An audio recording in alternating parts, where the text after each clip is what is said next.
गुरु नानक देव जी की पहली यात्रा की श्रृंखला में आप सभी का बहुत बहुत स्वागत है। आगे चलते हुए गुरु जी एक गांव सूरिया में रुके।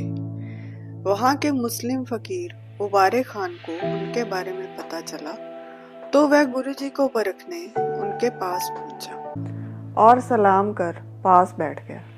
उसने पूछा, आप कहते हो ना कोई हिंदू है ना कोई मुसलमान, तुम अपना भेद तो बताओ कि तुम कौन हो। गुरु जी ने उसे प्रेम से उत्तर दिया, हिंदू और मुसलमान यह दो पक्ष हैं जो सिर्फ 4 दिन के लिए हैं। जब यह मिट्टी की देह नष्ट हो गई तो फिर हिंदू मुसलमान का क्या काम। सभी मूर्खतावश व्यर्थ ही अपना जन्म गंवा रहे हैं। भगवान ने तो सभी को एक जैसा बनाया है। लोग अलग अलग धर्मों का दावा करके एक दूसरे से अलग हो रहे हैं, फिर झगड़ते हुए ही संसार से चले जाते हैं। इसी भ्रम के कारण वह संसार में आते जाते रहते हैं। अगर कोई इनको सतगुरु मिले तो वो ही बताए। गुरु जी का उत्तर सुन उबारे खान के मन में गुरु जी के लिए प्रेम उत्पन्न हो गया। वह बोला, जैसा सुना था वैसा ही आपको पाया। अब आप मेरा यहाँ आने का मनोरथ भी पूरा करें। आप तो अंतर्यामी हो। गुरुजी एक वस्त्र लपेटकर बैठे थे। उबारे खान की विनती सुन उन्होंने अपना एक पांव बाहर निकाला। उबारे खान ने प्रेमवश अपना सिर उनके चरणों पर निभाया, जिन्हें छूते ही उसे अपना निज स्वरूप दिख गया। उसके सारे भ्रम मिट गए। 4 घड़ी वह वैसे ही बैठा रहा। फिर कहा, आज मुझे मुक्तिदाते के दर्शन हुए हैं। मेरे मन में शांति आ गई है और मोह दूर हो गया है। आपने मेरे सारे दुखों का नाश कर दिया है। अब कृपा कर मुझे वो नाम बख्शो जिससे मैं उस प्रभु का ध्यान कभी ना भूलूं। गुरुजी बोले, निरंकार ने तुम पर दया की है। तुमने मोह के बंधनों को पार कर लिया है और उसे नामदान दिया। फिर उबारे खान खुशी खुशी उनसे विदा लेकर अपने घर चला गया। उबारे खान का एक मित्र अब्दुल रहमान था, जिसकी बहुत मानता थी।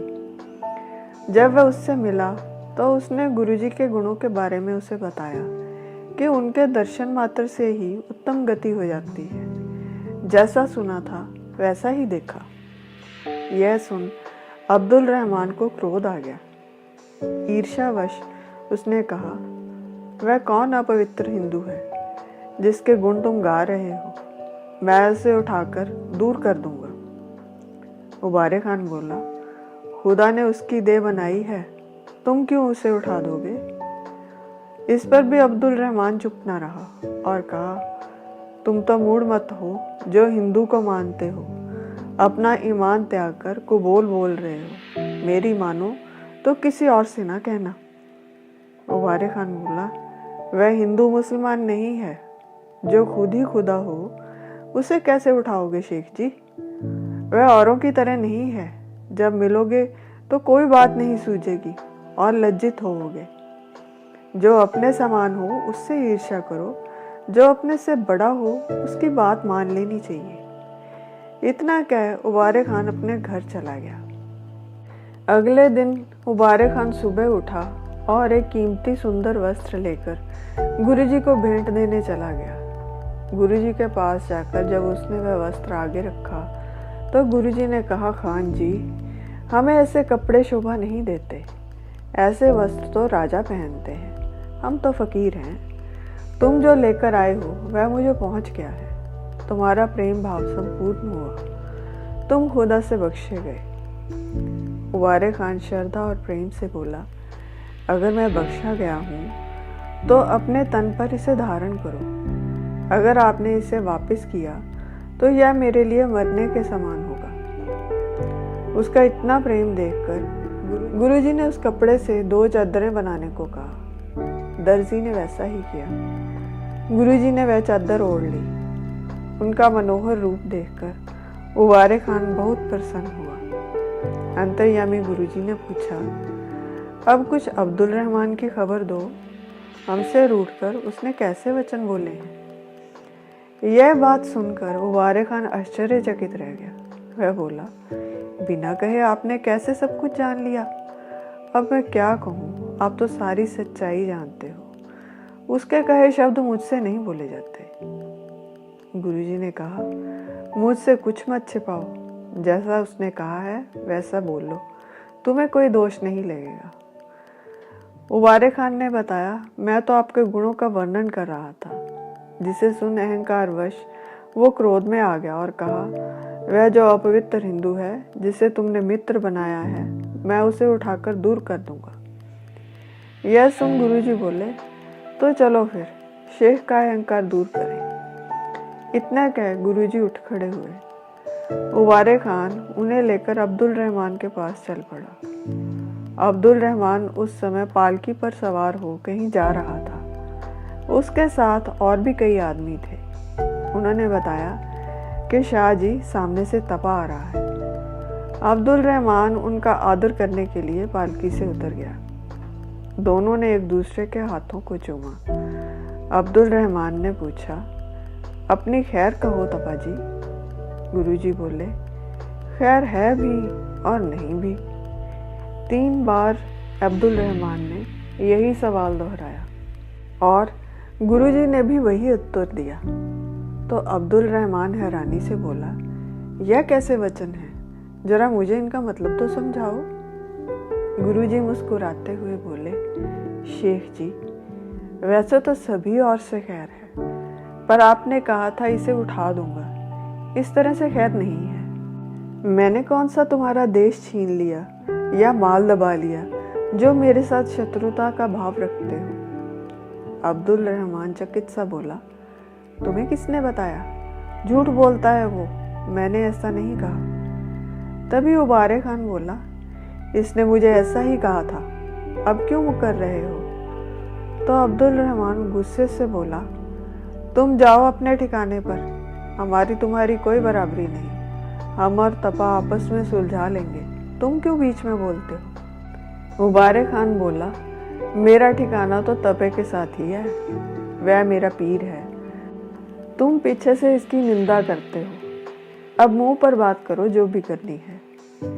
तो अब्दुल रहमान ने गुरुजी से अपनी शंका पूछी, हिंदू बड़ा है या मुसलमान, तुम्हारा धर्म कौन सा है? गुरुजी ने उत्तर दिया, हिंदू मुसलमान के झगड़े में मत पड़ो, इसमें शांति नहीं, सभी अपना मान बढ़ाने के लिए आपस में झगड़ रहे हैं। ऐसे लोगों के सिर पर यमदूत का डंडा लगता है, सच्चा नाम उनके मन से भूल गया है, ना सतगुरु इन्हें मिलता है, ना इन्हें सूझ आती। जैसे कोई सयाना जरा यानी चीर फाड़ करने वाला हकीम हड्डी टूट जाने पर पहले हड्डी जोड़ता है, फिर घाव ठीक करता है। जो कच्चा हकीम होता है वह टूटी हड्डी पहचाने बिना बाहर का जख्म पहले भर देता है, फिर वह विकार नासूर की तरह दुख देता रहता है। वैसे ही सतगुरु पहले मोह अहंकार का नाश करता है, बाद में आत्मा का उपदेश देता है। कच्चा गुरु विकारों को दूर किए बिना ही उपदेश देता है। तुम्हें भी कच्चा गुरु ही मिला है, तुम्हें सच्चा रूप नहीं दिखाया, अभी भी तुम अहंकार में फंसे हो और अपने आप को देह के रूप में पहचानते हो। अब्दुल रहमान बोला, नानक तपा, तुम खुद को कितना बड़ा समझते हो, तुमने तो दोनों पक्ष ही गवा लिए, तुम पर कृपा नजर नहीं आ रही। इस पर गुरुजी ने उत्तर दिया कि अहम भाव को खोकर शांति मिलती है, नाम जपने से अहम भाव खत्म होता है। एक मालिक ने सारी सृष्टि बनाई है तो कोई भला बुरा ऊंच या नीच कैसे हो सकता है? इतना कहकर गुरुजी ने उस पर एक कृपा दृष्टि डाली और उसका सारा अहंकार मिट गया। इसके बाद अब्दुल रहमान का मन विनम्र हो गया और उसने गुरुजी से उसकी खता बख्शने के लिए विनती की। तो उबारे खान बोला, अब कहो, तपा उठा दूंगा, अब क्यों नहीं उठा देते और गर्दन नीची करके मिल रहे हो? बात समझकर बोलनी चाहिए, एक चींटी पहाड़ कैसे निगल सकती है? शर्मिंदा होकर अब्दुल रहमान बोला, पहले मैं समझता था कि यह कोई मामूली हिंदू होगा, लेकिन यह तो सबसे अलग है, इसके बराबरी कौन कर सकता है। अब मिले हैं तो ही पता चला है। गुरुजी ने उपदेश दिया, खुदा का खौफ दिल में रखकर उसका सिमरन प्रेम के रंग में रंगकर करते रहो, अपने आप ऊंचे हो जाओगे।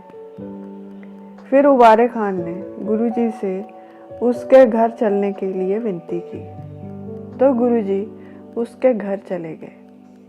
उबारे खान ने उनकी प्रेम सहित बहुत सेवा की। गुरुजी 2 दिन उसके घर रुके, फिर वे यात्रा पर आगे चले गए। यहाँ पर गुरुजी की याद में गुरुद्वारा नानकसर बना हुआ है।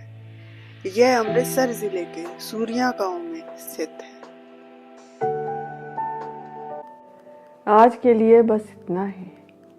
फिर मिलेंगे एक नई वीडियो के साथ। तब तक के लिए विदा। वीडियो कैसी लगी कमेंट सेक्शन में ज़रूर बताएं। लाइक, सब्सक्राइब और शेयर भी ज़रूर करें। अनजाने में हुई किसी भी भूल के लिए हृदय से क्षमा। और मेरी वीडियो को अंत तक देखने के लिए आप सभी का बहुत बहुत धन्यवाद।